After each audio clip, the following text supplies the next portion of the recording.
안녕하세요. 오늘도 사연 살롱을 찾아주셔서 감사합니다. 아직 20대인 창창한 나이의 아가씨예요. 요즘 평균 초혼 연령이 여자는 31세, 남자는 33세라고 하는데 전 뭐가 급했는지 30대도 안 됐는데 결혼을 서두르다가 꽈당 하고 엎어지고 말았죠. 그런데 지금 생각해보면 얼마 전까지 추진했던 그 결혼이 성사됐다면 내 인생은 골로 가는 거였어요. 엎어진 게 천만 다행이었죠. 다 전남친의 증조할머니의 고해성사 같은 고백 덕분이었어요. 절 정신 차리게 해주신 전남친의 증조할머니 다시 한번 감사드립니다. 요즘도 가끔 꿈에 전남친이 나오곤 해요. 아직까지 파혼의 충격이 가시지 않았나 봐요. 지금껏 딱 2번의 연애를 했는데 어쩜 하나같이 남자들이 꽝이었는지 저로 하여금 남자에 대한 불신이 생기게 하는 계기가 되었어요. 그저 평범하고 착한 남자친구 만나서 결혼하는 게 너무 큰 욕심일까요? 지금 제 이야기를 함께 해주고 계신 사연살롱 여러분 중 행복한 결혼 생활을 영위하고 계신 분들이 많겠죠. 너무 부럽네요.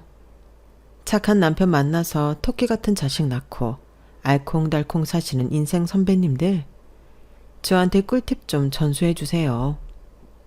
노처녀로 늙어주고 싶진 않은데 이거 굿이라도 한 판 해야 할 판이네요. 저희 부모님은 두 분이 서로 아끼고 사랑하며 정말 행복하게 사셨거든요. 그 모습을 보고 자라서 그런지 남녀가 만나 연애하고 결혼하는 게 쉬운 일인 줄만 알았네요. 제가 못된 남자들에게 어떻게 당했는지. 참, 제가 실제 겪은 일이지만 이런 얘기를 지인에게 하는 건 창피하더라고요. 하지만 사연살롱 여러분들에겐 공유하고 싶어요. 그럼 제 속이 좀 뻥 뚫릴 것 같아서요. 사연살롱은 제 마음속의 대나무 숲이나 마찬가지거든요. 그럼 지금부터 시작해 볼게요. 저희 아빠 집안은 자수성가하신 할아버지 덕분에 지방에서 크게 중견기업을 운영하고 있어요. 왜 지방 유지란 말 있잖아요. 딱 우리 친가 쪽 케이스인 것 같아요. 비록 서울 부자는 아니지만 이쪽 지방에선 우리 집안의 회사를 모르는 사람이 없고 소위 권력자들도 우리 할아버지와 아빠 한번 만나보려고 다들 굽신거렸죠. 화학회사인데 대기업의 1차 하청업체이니 잘은 몰라도 매출이나 회사 규모가 크긴 한가 보더라고요. 저희 엄마는 참 똑똑한 분이었어요. 조실부모하고 어려운 환경 속에서도 여러 곳에서 받은 장학금으로 화학적으로 박사학위까지 마친 재원이었죠. 우리 아빠 회사의 연구원으로 취업해서 아빠를 처음 만났다고 해요. 부모님 말씀에 의하면 서로 처음 본 순간 띠용 하고 필링이 통했다고 하네요. 그 후로 특히 아빠의 적극적인 대시에 의해 두 분이 사귀게 되었고 비밀 사내 연애가 시작된 거죠.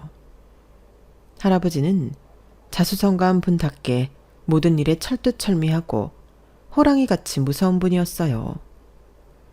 젊은 시절 하루에 2-3시간 자가면서 이 회사를 이 정도로 일으켰으니 어떻게든 더욱 번창시켜야 한다는 의무감이 있으셨던 것 같아요. 할아버지에게 있어 회사는 단순 가업이 아닌 자신의 분신과도 같은 곳이었어요. 할머니가 당뇨로 일찍 돌아가시고 하나뿐인 고모도 결혼해서 남편 따라 미국으로 떠나버리니 회사를 물려받을 사람은 아빠뿐이었죠. 그런데 아빠는 음악을 사랑하는 사람이어서 어릴 적부터 기타 치고 노래 부르며 작곡하는 걸 즐겼다고 해요. 할아버지는 가업 후계자감인 아빠가 띵가띵가 기타나 치고 있으면 불효령을 내리며 기타를 다 부셔버렸다고 하네요. 진짜 무섭죠? 아빠는 할아버지의 성화에 이기지 못하고 가업을 물려받기 위해 후계자 수업을 받고 있었죠. 이뿐만 아니라 할아버지는 아빠가 혼기가 꽉 차자 본인이 직접 정략 결혼을 시키려고 하셨대요. 집안 사업에 도움이 될 만한 집안의 딸내미야 말이죠. 하지만 아빠는 그것만큼은 거부하며 엄마와 교제 사실을 알렸고 당연히 반대가 엄청나게 심했다고 해요. 그나마 다행인 것은 엄마가 그때 당시 회사 연구소의 중추적인 역할을 맡을 정도로 똑똑한 과학자였기에 겨우겨우 결혼 허락을 받았다고 하네요. 엄마는 할아버지 허락을 받았을 때가 너무 기뻤다고 회상하곤 했죠. 엄마가 태어나서 가장 기뻤을 때는 우리 혜진이를 낳았을 때였고, 두 번째로 기뻤을 때는 너희 할아버지한테 결혼 허락을 받았을 때였지. 너희 아빠처럼 자상하고 멋진 남자와 결혼할 수 있다는 건 정말 꿈만 같았어. 덕분에 우리 혜진이가 예쁘게 태어날 수 있었으니 넌 엄마 아빠한테 감사해야 해. 알았지 내 딸? 이렇게 행복한 결혼 생활을 영위하던 우리 엄마 아빠였는데 그 후로 우리 엄마의 인생은 쭉 내리막길을 걷고 맙니다. 자식 많이 낳고 다복한 가정을 꿈꾸던 우리 엄마의 꿈이 산산조각 나버린 거였죠. 본인도 모르는 새에 자궁암이 커져 자궁을 적출하는 수술을 받아야만 했어요. 어린 잘 붙잡고 엄마가 울면서 하소연하셨던 게 아직도 기억에 남네요. 혜진아, 아마도 하늘이 엄마한테 우리 혜진이를 더욱 잘 키우라고 명령을 내리신 건가 봐. 엄마는 더 이상 아이를 낳을 수 없는 몸이 돼버렸네. 이제 엄마한테는 너와 아빠가 인생의 전부야. 내가 죽을 때까지 우리 딸 지켜줄게. 알았지? 그땐 엄마가 왜 그런 말씀을 하시는지 잘 몰랐어요. 다만 엄마가 병이 완치됐다는 점에 기뻐했죠. 그 후로 평온한 일상으로 다시 돌아가는 듯 했어요. 엄마는 피아노를, 아빠는 기타를 쳤으며 제가 노래를 부르며 행복한 크리스마스를 보내기도 했죠. 그런데 암에 대해 가족력이 있었던 엄마는 완치된 줄 알았던 암이 다른 곳으로 퍼져버렸어요. 이미 하복부까지 다 전이된 상태라고 하더군요. 전 그 말을 듣고 믿지 못했어요. 엄마보다 더 오열하며 울며 매달렸죠. 엄마, 그게 무슨 말이야. 엄마 암 저번에 다 치료됐다며. 왜 갑자기 다른 곳으로 퍼졌다는 거야. 엄마, 그럼 죽는 거야? 엄마가 나 죽을 때까지 지켜준다고 했잖아. 그럼 난 이제 어떻게 살아? 혜진아, 아마 외할머니와 외할아버지가 다 암으로 돌아가셨기 때문에 가족력이 있었나 봐. 넌 꼭 나중에 건강검진 잘 받고 건강관리 잘해야 해. 알았지? 엄마처럼 바보같이 다 퍼주고 나서야 알아채지 말고. 우리 딸 정말 미안해. 하지만 엄마가 최대한 열심히 치료받아 볼게. 힘내볼게. 아직 40대였던 젊디 젊은 엄마도 죽음의 그림자 앞에서 얼마나 무서웠을까요? 그런데 외동딸이었던 전 엄마가 죽으면 홀로 남는다는 생각에 괜히 더 찡찡댔던 것 같아요. 내 곁엔 자상한 아빠도 있었는데 왜 그랬을까요? 그 점이 지금까지도 뼈에 사무치도록 후회되네요. 맨날 울며 불며 아픈 엄마한테 매달렸어요. 제발 죽지 말아달라고요. 하지만 제 바램과는 달리 엄마는 안 그래도 말랐던 몸이 더더욱 말라갔죠. 엄마, 오늘은 학교에서 수박 하체 만든다니까 내가 만든 수박 하체 이따 꼭 드셔보세요. 알았지? 그래. 우리 딸 이젠 요리도 할 줄 알고 다 컸네. 칼 쓸 때 손 조심하고 이따 만나자. 학교 잘 다녀와. 에이? 수박 하체가 무슨 요리야. 학교 끝나면 바로 올게요, 엄마. 기다려요. 뭘 먹으면 다 토하는 엄마였지만 그래도 수박 화채에 국물 정도는 넘길 수 있겠지 하고 정성스레 예쁘게 만들어 집에 돌아왔어요. 그런데 돌아와 보니 엄마 침대 주위에서 의사를 비롯한 여러 명이 분주하게 무언가를 하고 있더군요. 아빠가 절 보더니 눈물을 흘리며 말했어요. 혜진아, 네 엄마가 저 세상으로 떠난 것 같아. 엄마한테 마지막 인사 드리렴. 뭐? 안 돼, 우리 엄마. 엄마가 내 수박화채 꼭 먹는다고 했는데. 엄마, 내가 기다리라고 했잖아요. 빨리 온다고 했잖아요. 이렇게 가버리면 어떡해요. 너무 무서워요, 엄마. 그래도 엄마가 평온하게 돌아가셨다고 하더군요. 그걸로 나름의 위안을 삼고 울음을 속으로 삭혀야만 했어요. 안 그러면 정말 몇 날 며칠을 울기만 할 것 같았거든요. 지금까지도 손을 뻗으면 엄마의 숨결이 느껴지고 엄마의 얼굴을 한번 만져볼 수 있을 것만 같은데 그건 다 꿈에서나 가능한 일이 돼버렸죠. 저뿐만 아니라 엄마를 지극정성으로 돌봤던 아빠도 엄마가 돌아가시자 완전히 폐인으로 변해버리셨어요. 호랑이 같던 할아버지는 아빠의 그런 나약한 모습이 보기 싫으셨는지 욕을 바가지로 하기 일쑤였죠. 야, 이 새끼야.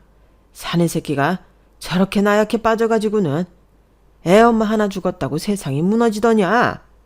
세상은 넓고 여자는 많은 법이다. 그렇게 여자가 그리우면 애비가 소개시켜 주마. 아, 세부인들이면 될 거 아니냐. 죽은 사람은 죽은 거고 산 사람은 살아야지.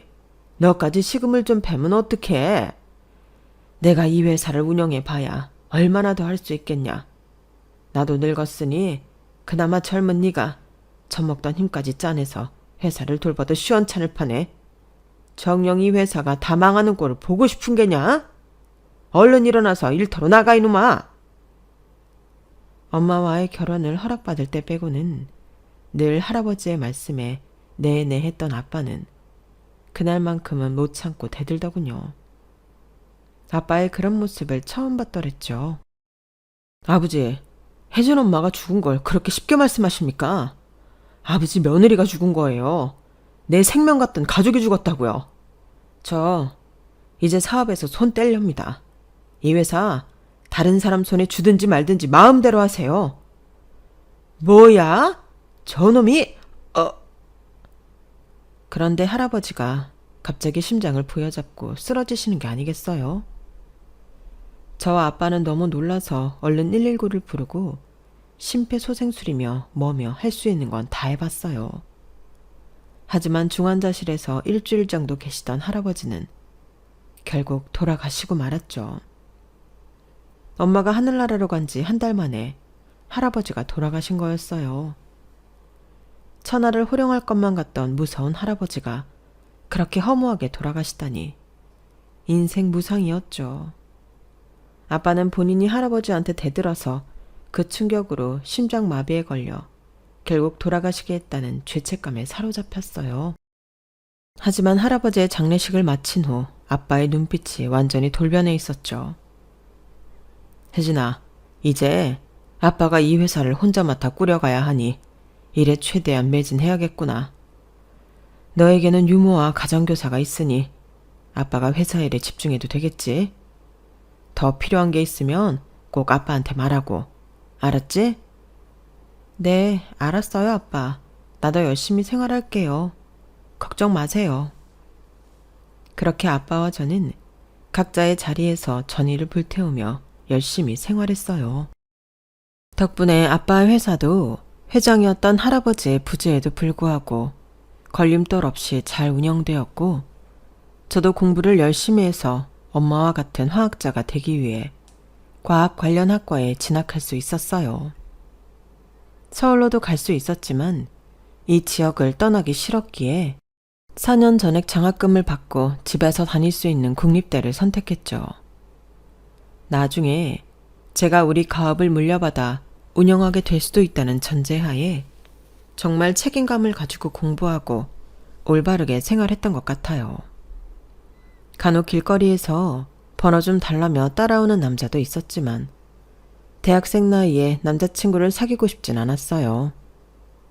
뭔가 연애에 한눈 팔면 안 될 것만 같았죠. 아빠는 외동딸인 제게 운전기사를 붙여주셨어요. 버스 타고 다니면 된다고 하며 극구 사양했지만 어쩔 수 없이 등굣길에만 태워다 주는 걸로 합의를 봤죠. 운전기사 아저씨에게 학교 정문 100m 전에 내려달라고 해서 친구들에게 뭔가 들키지 않으려고 애썼던 것 같아요. 그런데 그날은 한 남자 동기에게 딱 걸리고 말았죠.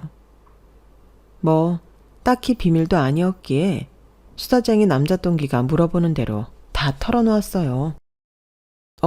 혜진아, 너희 아빠가 태워다 주신 거야? 와, 너희 아빠 진짜 젊으시다.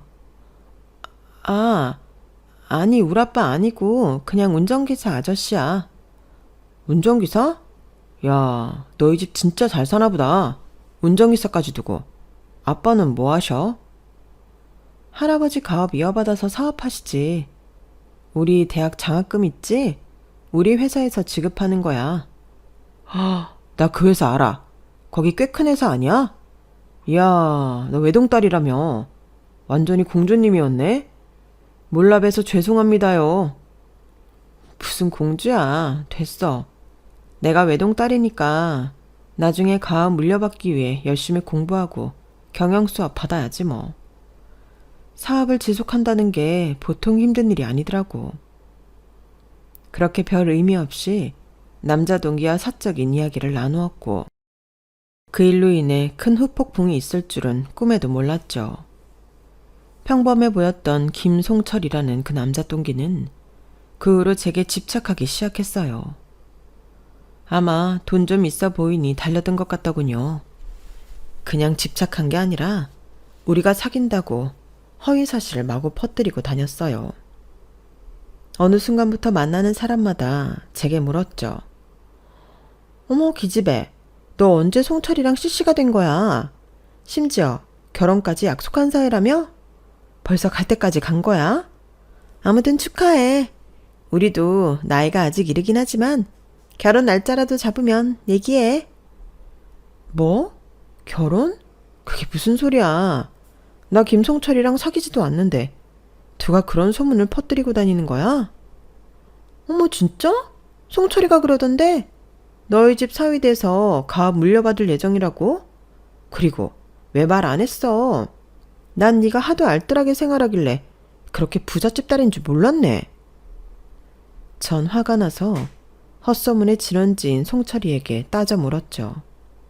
그런데 어찌나 능구렁이같이 말을 하던지 궤변이긴 하지만 달변가인 김송철에게 제가 넘어가고 말았죠. 혜진아, 내가 네 남자가 되기 위한 조건에서 빠지는 게 뭐야? 인물 잘났고 공부 열심히 하고 키 크고 몸 좋고 우리 집안도 공무원 집안에 크게 하자 없는 놈이잖아. 넌 얼굴도 예쁜 애가 맨날 희귀코머리처럼 굴지 말고 세상 밖으로 좀 나와봐. 맨날 도서관에 처박혀서 공부만 하지 말고 연애도 하고 취미생활도 즐기고 하자고. 내가 세상 밖으로 인도할게. 나만 따라와. 알았지? 잔뜩 화가 나서 따지려 했지만 송철이의 말에 오히려 넘어가고 말았죠. 얼마 지나지 않아 우린 사귀게 되었어요. 주변 친구들이 이미 우릴 커플로 알고 있었기에 몰아가는 분위기도 한몫했죠.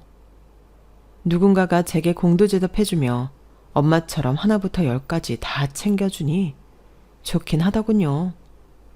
급기야 미스 코리아까지 한번 나가보지 않겠냐고 하더라고요. 뭐? 미스 코리아? 말도 안 돼. 누가 나를 뽑아주겠어. 왜? 못할 게 뭐야? 네 키가 170에 몸무게 49kg. 얼굴도 예쁜데 왜 안 뽑아주냐고. 내 여친의 낯가리는 성격을 좀 거쳐주고 싶어서 그래. 한번 나가보자. 내가 다 알아봐 줄게. 추진력 좋은 송철이의 주도하에 미스코리아 지역 예선에 나가게 되었고 운 좋게 미에 당선됩니다. 최종 본선까지 나갔으나 전국 각지에서 올라온 미녀들을 보니 저절로 주눅이 들더군요. 당연히 본선에선 탈락하고 말았죠. 그런데 미스코리아에 나갔었다고 하니 주위의 관심이 다 저에게로 향하더군요.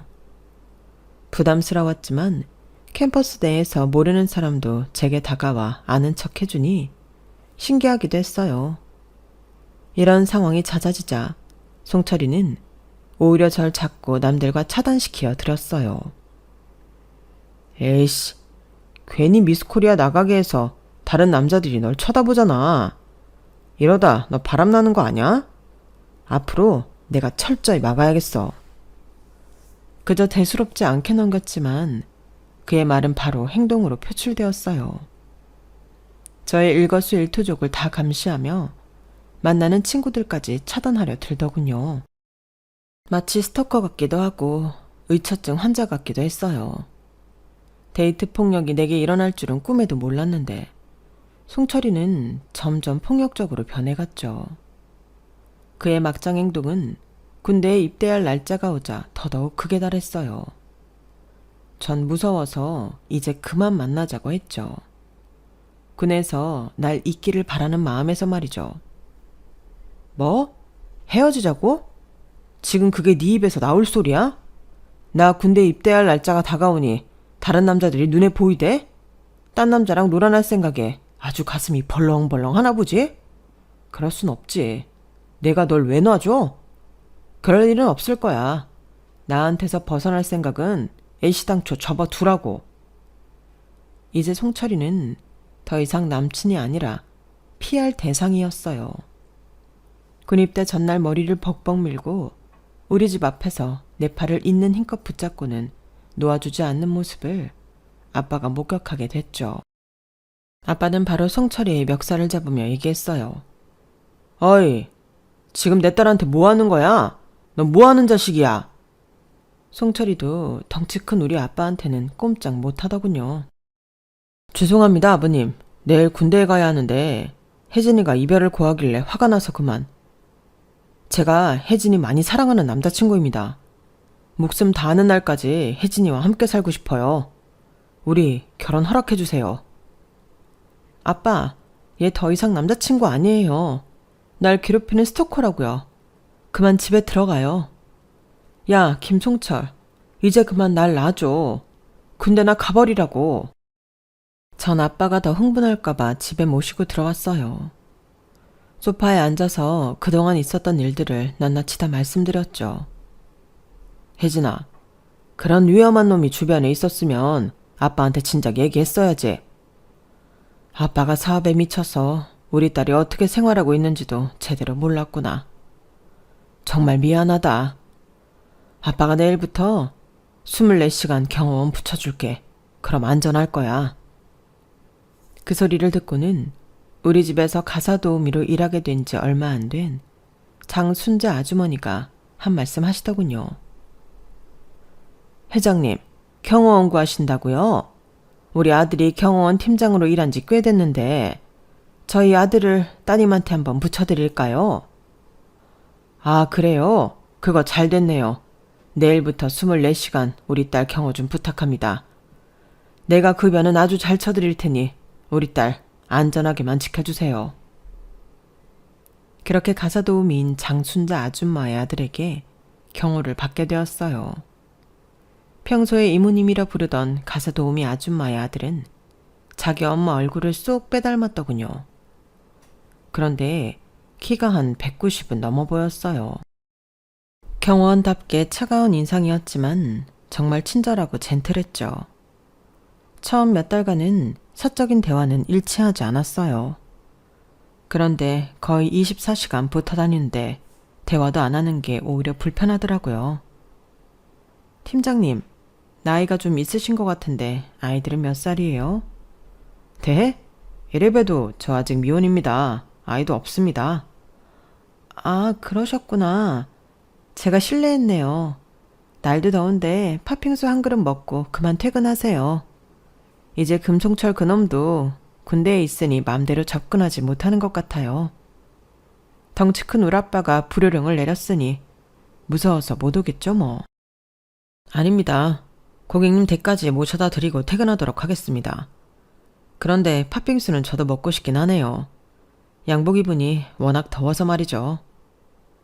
그렇게 박승호 경호원과 거의 처음 대화를 조금 나누어 봤는데 털털 하더라고요. 잘 웃고 얘기도 잘하고요. 무뚝뚝한 로봇인 줄로만 알았는데 그냥 평범한 사람이었어요. 팥빙수를 먹고 경호원과 집으로 향하는데 갑자기 어둠 속에서 웬 남자가 불쑥 튀어나오더군요. 야, 최혜진. 내가 군대 가자마자 고무신을 거꾸로 신어? 너 이렇게 문란한 여자였냐? 내가 이럴 줄 알았다. 벌써 남자를 사귀셨어. 오늘 너 죽고 나 죽자. 너 휴가 나온 거야, 뭐야? 이미 우리 헤어진 사이인데 왜 또 찾아온 거야? 경찰에 신고할 거야? 어서 돌아가. 뭐? 휴가? 마음 편한 소리하고 앉아있네. 나 그냥 나왔어. 내 인생이 이 지경이 된 건 다 너 때문이야. 남만 침울할 수 없지. 너도 악의 구렁텅이로 빠뜨려버릴 거야. 김송철 그 미친놈이 제게로 덤벼들기 위해 뛰어왔지만 박승호 경호원이 맞고 물리쳐줬어요. 앞으로 내가 24시간 최혜진님 곁에 붙어 다닐 거니까 얼씬도 하지 마라. 회장님 통해서 접근 금지며 고소 진행할 거니까 군 영창에서 썩어버려. 내가 직접 널 경찰에 인도할 테니 잠자코 따라와. 경호원은 김송철의 팔을 꽉 잡고는 인근 경찰서로 질질 끌고 갔어요. 제발 제 팔 좀 놔주세요. 뼈 부러지겠어요. 네? 김송철은 모냥 빠지게 사정하며 경찰에 바로 끌려갔죠. 아빠와 상의하여 할 수 있는 조치는 모두 하였어요. 아마 군인 신분이었으니 제가 가중되지 않을까 싶네요. 고맙습니다, 팀장님. 덕분에 살았어요. 저놈이 뭔 짓을 할지 모르는 놈이거든요. 다행입니다, 고객님. 앞으로 더욱 전방위로 지켜드려야겠네요. 제가 나이도 어린데 고객님이라고 하지 마시고 그냥 혜진 씨라고 편하게 불러주세요. 그래도 어떻게 천천히 그렇게 부르죠. 그 일을 계기로 경호원과 더욱 친밀해졌어요. 미혼 남녀가 24시간 붙어있다 보니 정이 들더군요. 저도 여자치곤 꽤 큰 키인데 190이 넘는 장신의 경호원을 보고 있자니 참으로 늠름하고 멋지게 느껴졌어요. 그렇게 1년 정도 지나자 우린 자연스레 연인으로 발전하게 되었죠. 팀장님이라 부르던 호칭이 오빠가 되었고 남친도 절 그냥 이름으로 부르게 되었어요. 담벼락에서 포옹하고 헤어지려는데 그 모습을 퇴근하던 아빠가 목격하고 맙니다. 너 혜진이 아니냐? 당신은 경호팀장 아니야? 왜 둘이 껴안고 있어? 지금 뭐하는 짓들이야? 경호원이 프로답지 못하게 고객이나 꼬시고 앉아있고 당장 때려쳐. 전 아빠를 강하게 만류했지만 이미 화가 머리 끝까지 난 아빠는 우리 집 가사도우미로 일하고 있던 남친의 엄마까지 해고해버렸어요. 아빠, 남친 어머님까지 다 잘라버리면 어떡해요? 이건 완전히 돈 있는 사람의 횡포 아니에요? 아빠, 이런 사람이었어요? 그 둘이 뭘 잘못했다고 이러세요? 네? 아빠가 이런 꼴 보려고 너한테 경호원까지 붙여준 줄 알아? 내가 널 얼마나 귀하게 키웠는데 고작 저런 집안에 시집을 보내? 내 눈에 흙이 들어가기 전까진 절대 안 된다. 당장 헤어져. 아빠가 돈 없는 엄마와 결혼하려고 할 때 할아버지가 조건만 보고 반대하셨다면서요. 할아버지를 그리도 원망하고 사셨으면서 아빠도 할아버지랑 똑같이 변해버린 거예요? 실망이에요. 그건 제 진심이었어요. 아빠도 똑같이 속물로 변해버린 것 같아서 마음이 아팠죠. 그때 남자친구에게 이미 콩깍지가 심하게 씌었을 때라 아무것도 보이지 않았어요. 아빠의 반대에도 우린 몰래 만났어요. 그는 다른 경호 일을 하느라 워낙 바빠서 얼굴 보기도 힘들었지만 그의 상황을 다 이해했기에 가끔 하는 카톡만으로도 데이트하는 것 마냥 행복했죠. 적어도 첫 번째 쓰레기 남친 마냥 폭력적이거나 강압적이진 않았기에 그것만으로도 최고의 남친이라 생각했거든요. 정말 큰 우선이었죠. 이래서 사람은 경험을 많이 해봐야 배우는 것 같아요. 연애를 많이 해봤다면 아마 남친 고르는 눈이 좀 더 있지 않았을까 하는 생각을 지금에서야 해봅니다. 아빠의 눈을 피해 남친과 한 달에 한두 번 정도 만나는 데이트를 한 지도 어느덧 몇 년이 흘렀어요. 제가 졸업할 시즌이 되어 일단 다른 회사를 경험해 보기 위해 취업 준비를 열심히 하던 때였죠. 아빠와의 사이가 남친 때문에 냉랭하기도 해서 아빠의 회사에 기어 들어가기도 애매했거든요. 남친이 오리고기를 사준다며 불러내더군요. 오랜만에 디너 데이트에 나름 예쁘게 단장을 하고 남친을 만나기 위해 길을 건너려고 하고 있는데 저쪽에서 강한 불빛과 함께 굉음이 들리더군요. 파란불에 길을 건너던 저는 너무 눈이 부셔서 저도 모르게 잠시 걸음을 멈췄나 봐요. 그때 누군가가 절 강하게 밀쳐서 뒤로 발라당 자빠졌죠. 정신 차리고 보니 남친이었고 뒤로 누워있던 저희 바로 앞으로 웬 덤프트럭이 미친 속도로 달리더니 100m쯤 더 가서 가로수를 들이받고 전복되는 사고가 일어났어요. 모든 게 순식간에 일어난 일이었죠. 덤프트럭 운전기사의 음주 때문에 일어난 사고였어요. 괜찮아, 혜진아? 어디 다친 데 없어? 난 괜찮아. 하마터면 진짜 죽을 뻔했네. 너무 놀라서 심장이 벌렁거린다. 너무 고마워, 자기야. 다친 데는 없었지만 구급차가 와서 우리를 119에 실어 병원으로 보내주더군요. 응급실에서 전화를 받은 아빠가 놀라서 헐레벌떡 찾아오셨어요. 괜찮니, 아가? 우리 딸 다친 데는 없어? 아빠, 괜찮아요. 내가 어버버하고 있는데 승우 씨가 뒤로 밀쳐져서 살았어요. 1초만 늦었어도 트럭에 깔려 죽었을 거예요. 다 승우 씨 덕분이에요. 우리 딸, 그런 무서운 말은 하지도 말아라. 승우군, 정말 고맙네. 자네가 내 딸 생명의 은인일세. 역시 경호원답게 우리 딸을 구해줬구먼. 두 사람 교제 반대해서 정말 미안했네. 지난 몇 년간 마음에 걸렸었는데 두 사람 뜻대로 실컷 만나도 좋아. 고맙습니다, 아버님. 앞으로 우리 혜진이 잘 지켜줄게요. 저한텐 혜진이가 전부예요. 감사합니다. 그 일을 계기로 아빠는 저와 남친의 교제를 허락해 주셨어요. 본인도 할아버지의 반대를 무릅쓰고 엄마와 결혼해서 행복하게 사셨으니 저 또한 조건 없이 사랑하는 사람과 행복하길 바라셨기 때문이죠. 적어도 전 우리의 사랑이 그렇게 조건 없이 순수한 사랑이라고 생각했어요. 하지만 남친은 좀 다른 것 같더라고요. 교제를 허락받은 남친은 이것저것 제게 요구하기 시작했어요. 혜진아, 우리 엄마 다시 혜진이네 집에서 가사도우미로 일하실 수 있을까? 아, 그래, 그건 아빠가 당연히 오케이 하실 것 같아. 진작 말씀드려 볼 걸 그랬네. 그래, 고마워. 그리고 말야, 대막내 여동생이 아직 취업하지 못해서 백수 생활만 5년째 하고 있는데 아버님 회사에 한 자리 어떻게 안 될까? 정규직으로 말야. 아, 아빠한테 말씀드려 볼게. 이력서 하나만 건네줘봐. 신우이 될 사람이 내 이력서가 뭔 필요야? 지금 내 여동생 무시하는 거야, 뭐야? 그래도 고등학교는 졸업한 녀석이니 총무나 격리직이라도 시켜주면 잘할 거야. 근데 나이가 좀 있으니 대리로 시작하게 해주면 안 될까? 대리? 대기업은 아니지만 그래도 기존 직원들의 서열이라는 게 있는데 바로 대리로 시작할 수 있을까 모르겠네. 아무튼 알겠어. 말씀드려 볼게. 그리고 마지막으로 나 말야. 오빠 뭐? 나도 이제 몸으로 하는 경호원 일은 좀 그만하고 더울 때 에어컨 빵빵하게 나오는 사무직 일 하고 싶어서. 아, 경호원 일이 힘들긴 하지. 그래, 오빠도 한번 말씀드려 볼게. 일단 다 오케이 했지만 남친의 요구는 날이 갈수록 많아졌어요.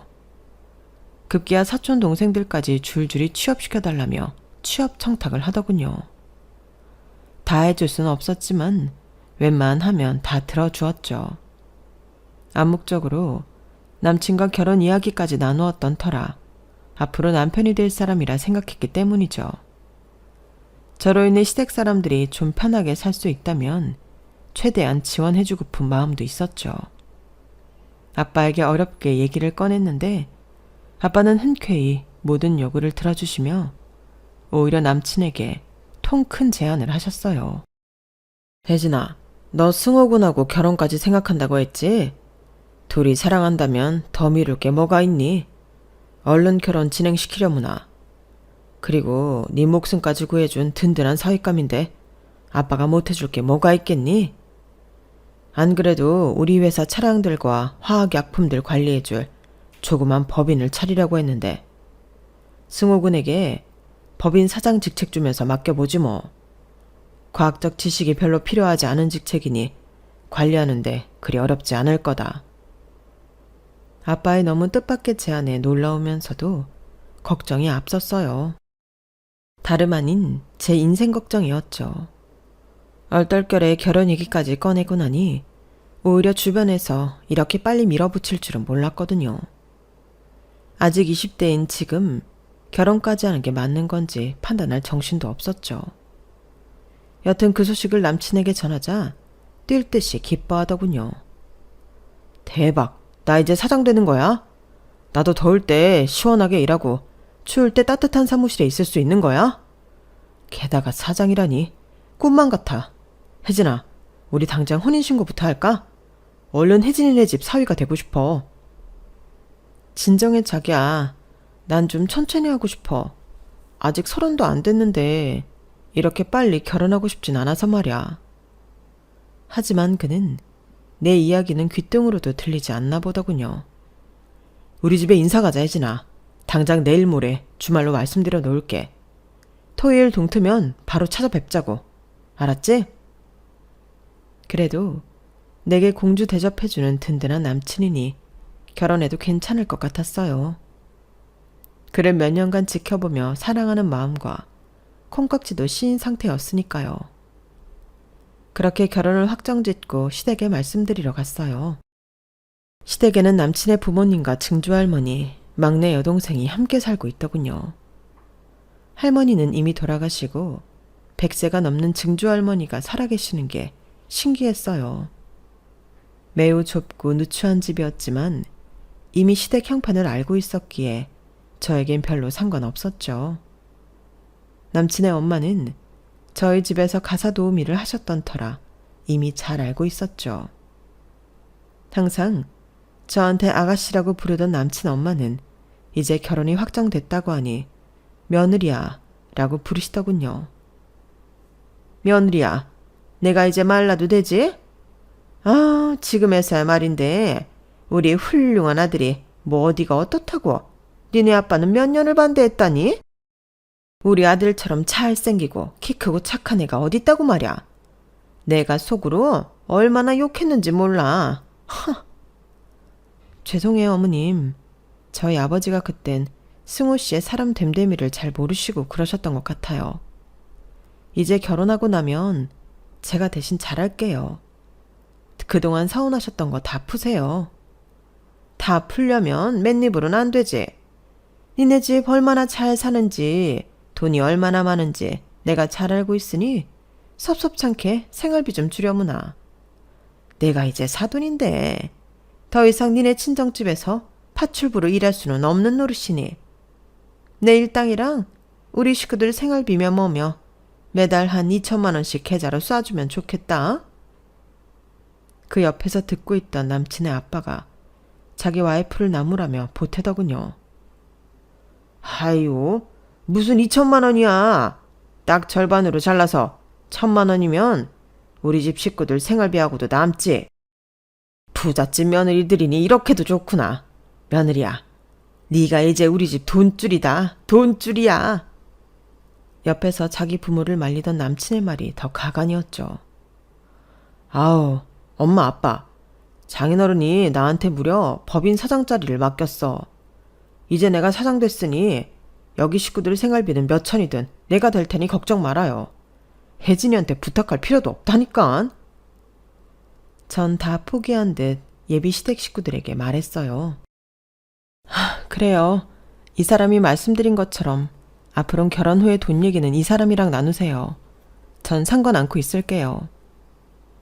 그렇게 머릿속이 복잡해지고 있을 무렵 저쪽 방에서 가만히 듣고 계시던 백발의 증조할머니께서 조용히 절 부르시더군요.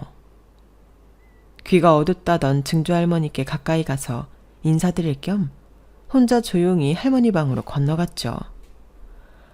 그래, 결혼 날짜가 9월 8일 아니니? 네, 맞습니다, 할머니. 어떻게 날짜까지 아셨어요? 친근하게 다가가려는 저와는 달리 할머니는 경계하는 눈빛으로 절 보더니 작은 상자를 하나 주시더군요. 이게 뭐예요, 할머니? 결혼 선물인가요? 하면서 전 조심히 상자를 열어보았어요. 그곳엔 사진 수십 장과 A4 용지에 쓴 각서라고 적힌 문서가 보이더군요. 사진들 속엔 남친과 웬 동남아 여성이 스킨십을 하며 다정한 포즈를 취하고 있었어요. 그 가운데엔 무려 3명의 똘망똘망한 아이들이 있더군요. 남친과 그 동남아 여자를 반반씩 닮은 듯한 아이들이었어요. 그 사진들을 보고 너무 놀라서 대체 무슨 관계들인가 감조차 제대로 오지 않더군요. 이게 무슨 사진이에요, 할머니? 이거 승우 씨 아니에요? 이 아이들은 다 누구고 이 여자는 뭐예요? 아가씨만 물러나주면 다 해결되는 일이야. 생때 같은 내 증손주들 이 집에서 자기 엄마랑 아빠랑 다 같이 잘 살고 있었는데 아가씨가 나타나고부터 승우놈이 완전히 돌아버렸다니까. 부잣집 아가씨 하나 물었다면서 자기 새끼들 내치고 동거하던 며느리까지 다 시골로 내쫓아버렸어. 그 각서 한번 봐봐. 아이들과 쥐 죽은 듯이 살아주면 한 달에 500만 원씩 준다고 각서까지 쓰면서 말이야. 내가 가족 간 생이별 보려고 이런 꼴까지 보면서 더 살면 뭐하겠어. 차라리 죽는 게 낫지. 우리 손주들이 지 아빠를 얼마나 그리워하겠어. 그러니 아가씨가 이 판에서 그만 빠져줘. 아가씨만 파토내면 다 해결될 일이라고.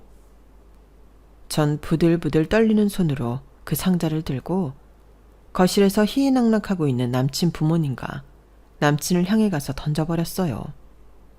이렇게 소리 지르면서 말이죠. 야, 박승호, 너 이 새끼, 네 아내며 아이들 다 버리면서까지 내 돈 뜯어내려고 결혼하자고 했냐? 네가 사람이냐? 당신들도 부모면 부모답게 손주들 거둘 생각을 해야지. 나 하나 등쳐먹으려고 작당을 해? 미친 작자들. 지옥에 나가쇼. 퇴! 그들을 향해 침을 뱉고 나와버렸어요. 내 팔이며 다리며 다 붙잡고 놔주질 않았지만 저 먹던 힘까지 다 끌어모아 뿌리치고 나왔죠. 혜진아, 저 할머니 100살 넘어서 노망난 할머니야. 우리 증조 할머니 말 믿지 마. 내 말만 믿어줘. 제발. 어? 이 미친. 저렇게 사진이 고스란히 남아있는데 널 닮은 애들이 불쌍하지도 않냐? 돈이 아무리 좋아도 네 핏줄들을 버릴 생각을 해? 나한테 손끝 하나 대지 마. 소름 끼치니까.